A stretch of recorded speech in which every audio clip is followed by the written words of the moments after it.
Welcome to Let's Make a Game Platformer, episode 50. In last episode, I've added a feature of deleting blocks and entities from the level. And also I've done quite a bit of work in between the episodes. So first of all, I've modified all the components to actually use the vector 3, vector 2 and color whenever it's appropriate, wherever it's appropriate. This is something that I'll be using today. And another thing I've changed is I've modified the level component to, instead of having for all the entities, for example, let me show the level sample 2, I think.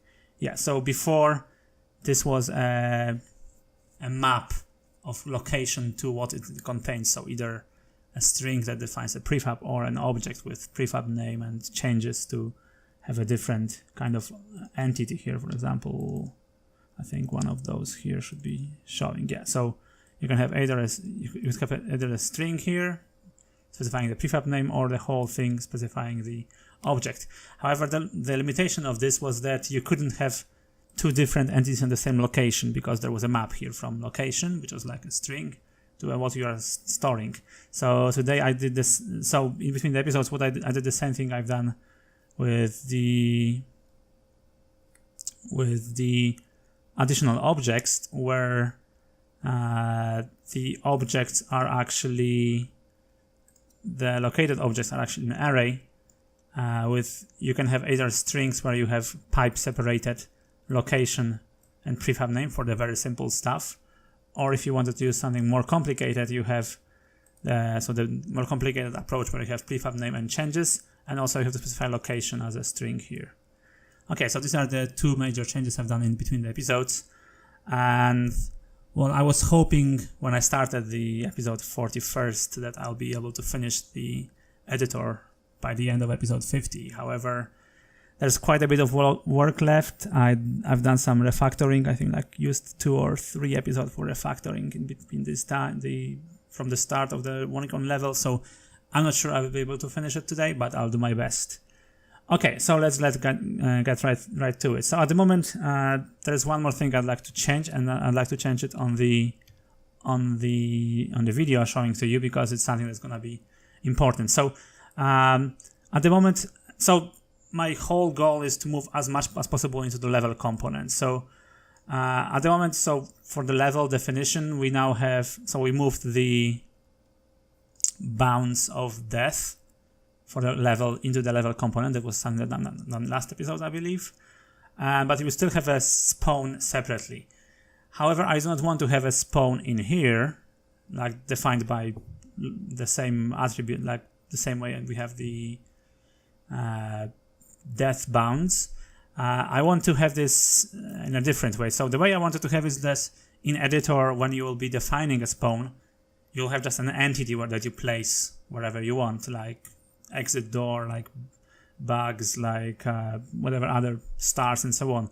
So to do that, I need to create an entity first of all, so the object, and I'll copy whichever, doesn't matter,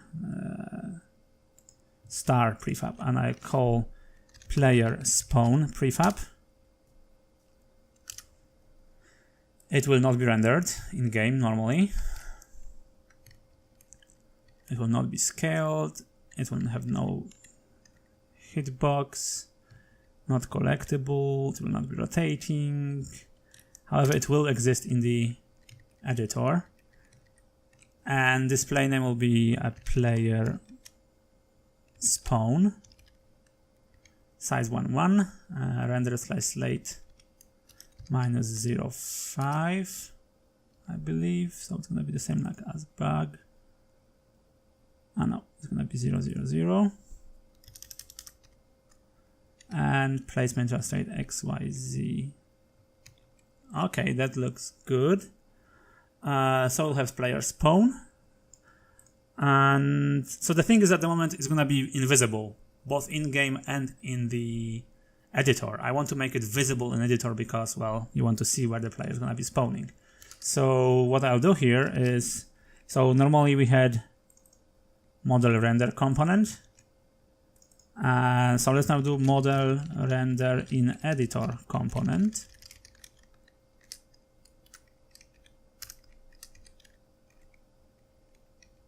So this is going to be a marker interface for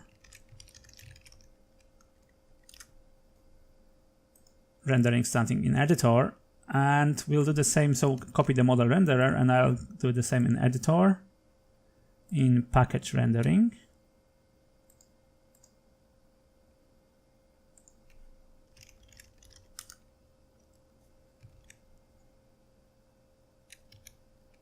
And I will copy this guy there, make a copy of it. Model editor renderer.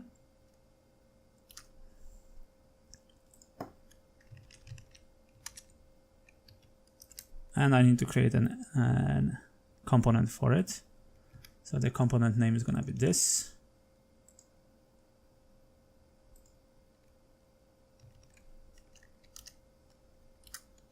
Extends component.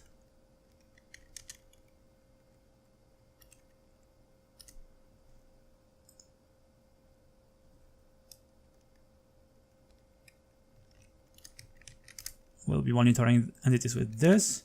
However, it will be rendering it only if the rendering entity has rendering editor component.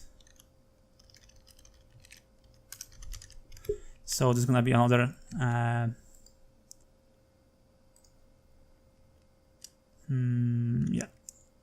interface. So only if the rendering entity has this component, the rendering editor component, it will be rendering those entities with this model rendering editor component. So I have to modify the rendering entity for editor to add this component. And now this method will be called only for those entities. So let's do the same thing. Okay, and I want to do a model colored cuboid component. So I want to render this the player spawn. I want to render with a cuboid. By default, let's find where it's used. To find in path.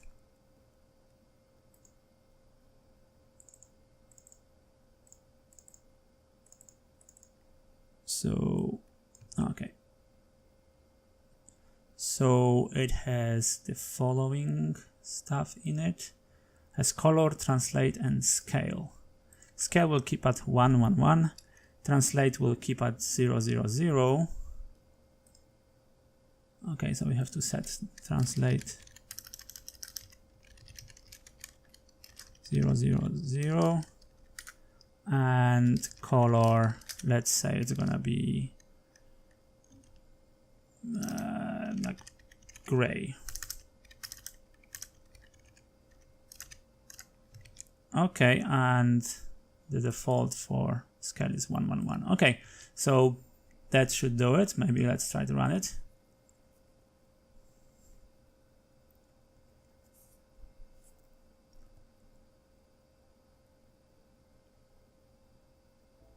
So level editor. Oh, that's not what I meant. There should be a player spawn here somewhere. Here it is, and I'll place it. Oh, something is not working. Let me debug it quickly. Okay, so the problem is that in the empty level, I still had an object there rather than an array for the located objects. So let's try run again.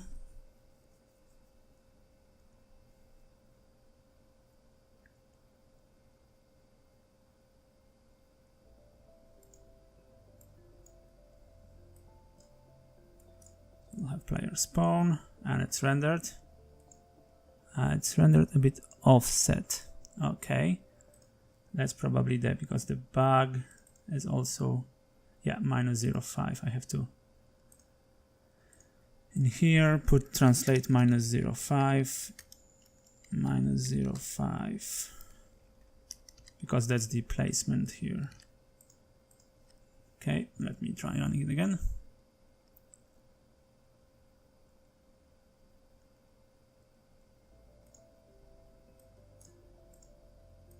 Okay, it's rendered correctly now. All right, and it's probably displayed in the entities. Yes. Okay, so this is first thing. We have an object that we can place in the editor. However, we need to also have a player spawn component. So we already have it. So let's do player spawn component here. So basically mark that this is an entity that says where the player should spawn. And rather than have this all defined in all the levels here, we'll have to place an object in the scene at this location. So let me do it a bit off screen now. There's no point of you looking at me doing all the work here. I'll just show you the result. Okay, so I went through all these levels here, and I've basically, for each one of them, added the located object if you didn't have it, and specified the object here. So a location, pipe, name of the entity, which is player spawn, and I've removed the component that was here before, the player spawn component. So at the moment the player spawning is not gonna work, so we have to modify it, because the player spawn component no longer has location. Location is defined by the location of the entity itself. So if we try to build it now, it will fail because it will try to read the location from it. And this is the location when you have to modify it. So rather than finding the player spawn component,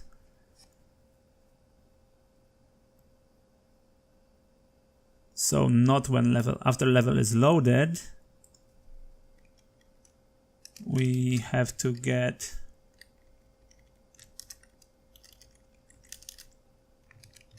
I'll have to find all the entity with player spawn component and location 3D component. I also rename the location to location 3D because I want to later on extract it to a common class in the game, common module, the gaming module, because this is something that you're going to be using in a lot of different games. I'll have location 3D component and location 2D component and so on. So I want to get a first one. Player spawn. And then player spawn, get location,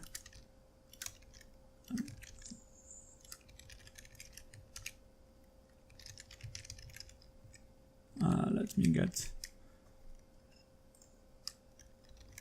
location from it, spawn, so location, spawn location, and we want to save it. Okay, so that should make the whole game working still. Let's test it.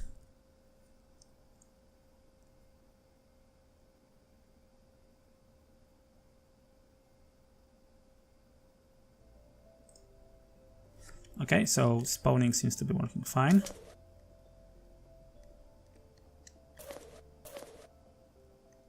And as you can see, the spawn location is not rendered here, even though in editor it's rendered as a gray box. So there is success there. Okay, so another thing I'd like to check now is to have a button that allows you to actually test that your level is actually working. So once we edit level, I want to be able to test it.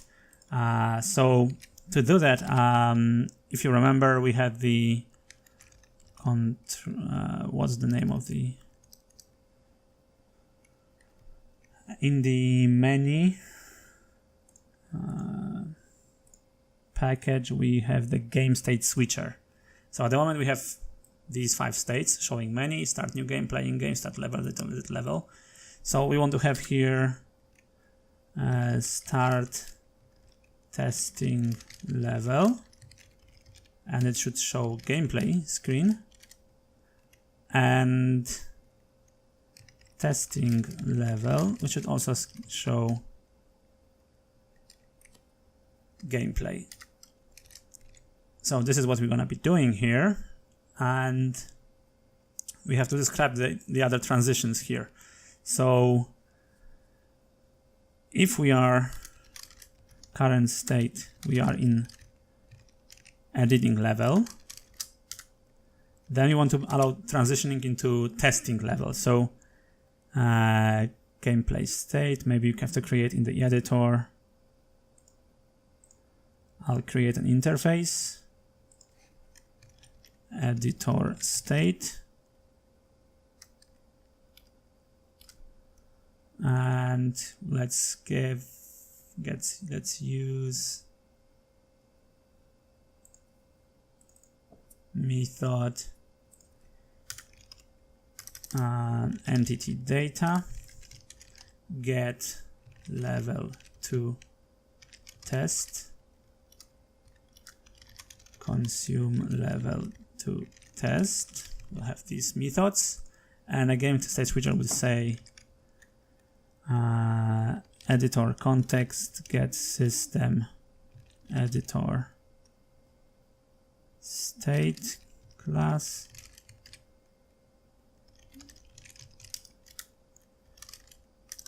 editor state get level to test.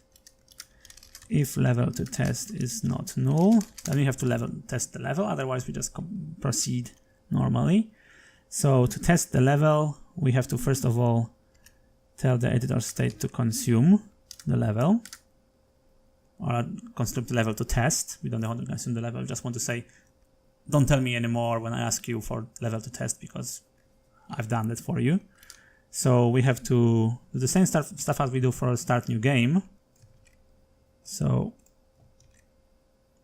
have a level loader, and in level loader I need to add a new method, load level entity data,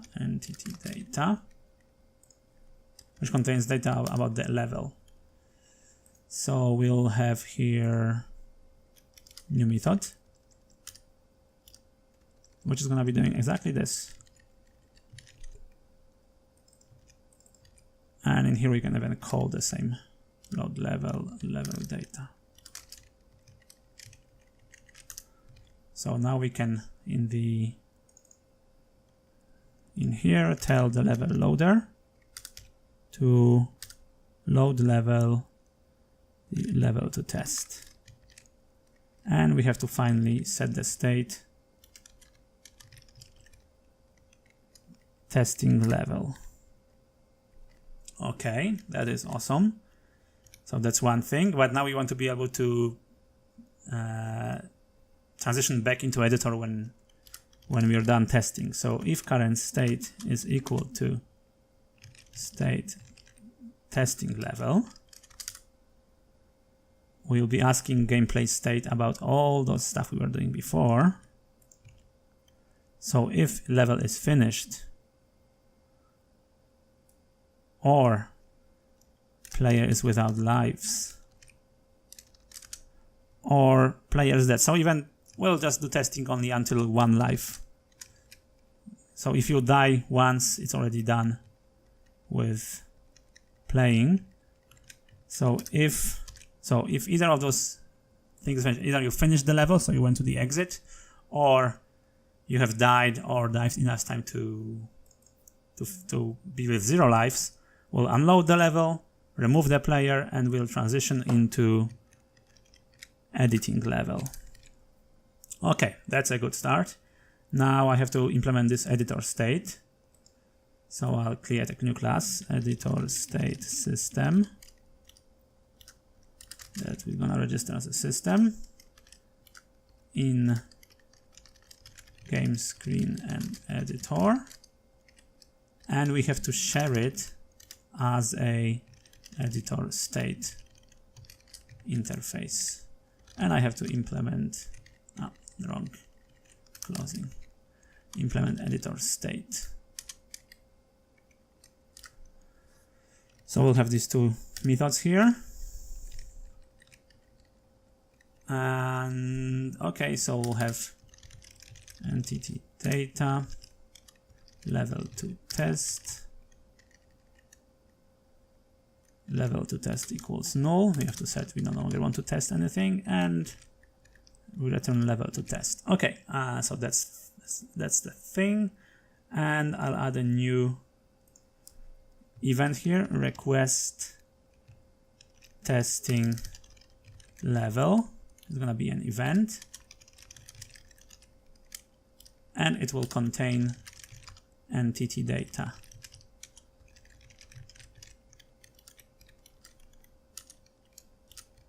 And pass it in the constructor and have a getter.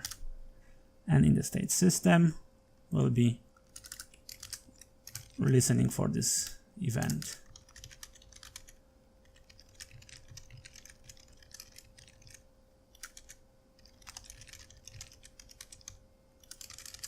So, and in here we'll say level to test is event get level to test.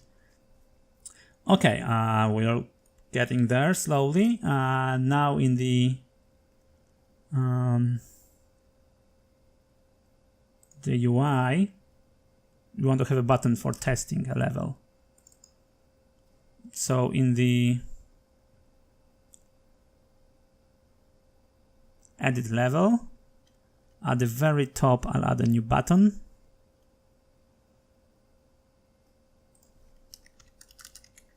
So text button, test level, text button, test level, passing the skin, and I have to add it to objects window, test level, and I have to make sure that it's call span 2 because the table has 2 columns, as you can see here. And I have to say that it's the end of the row. And one more thing, I have to add the listener.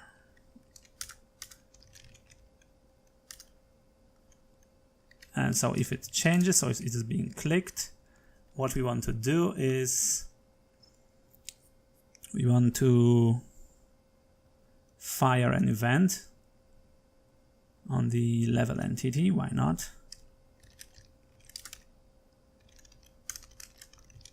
Request testing level, and in here we have to pass level to test. Okay, and now question is, how do we do this? So it's actually pretty simple. So the entity manager has a method called expose entity data, and we pass the level editor entity here. So level entity data, let's call it level entity data, and we'll pass it here. Okay, I think that should do it. Let me try it. At the moment, in here we would have to first also validate that there is an exit and then there is a spawn. But at the moment we'll just ignore it. So in the level editor, I have to create a, let me create a platform here from stone. Let me create an exit. Where is the, I should probably, it's gonna be here, exit portal. And we'll have also a player spawn here. And let's test the level. Okay, there is a problem. And the problem is there is no entities with player spawn component and location 3D component. Interesting. Okay, let me debug this.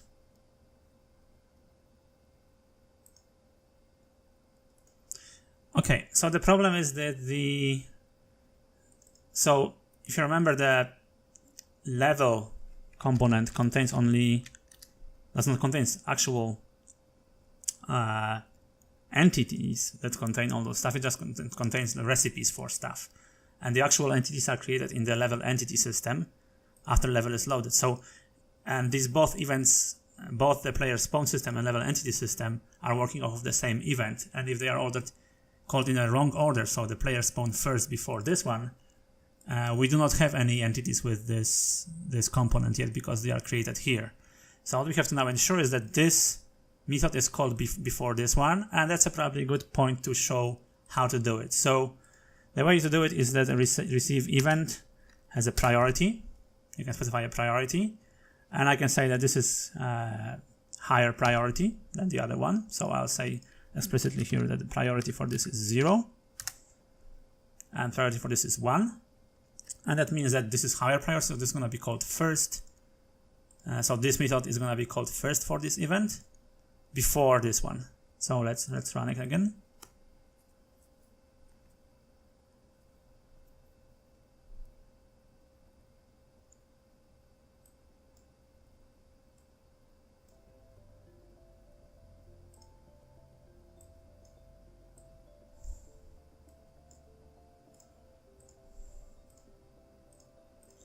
Create a platform, create the exit, clear the spawn, and test it.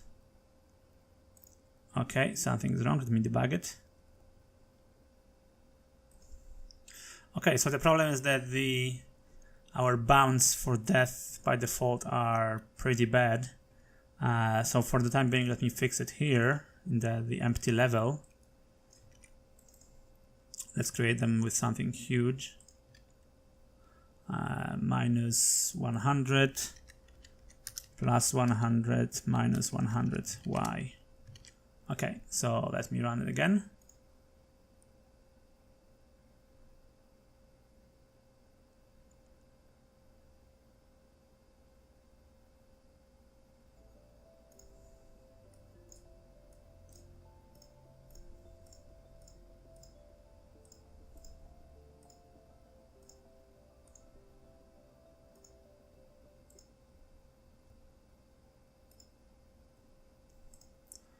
So another problem is also that we don't have the camera bounds here by default. Let me also do the same thing, just place them in the empty level, which is being loaded by default into the editor. So this is something that we'll have to later on modify the editor to support. But for the time being, I just want to be able to show you that the testing of the level actually works. So we can create a level.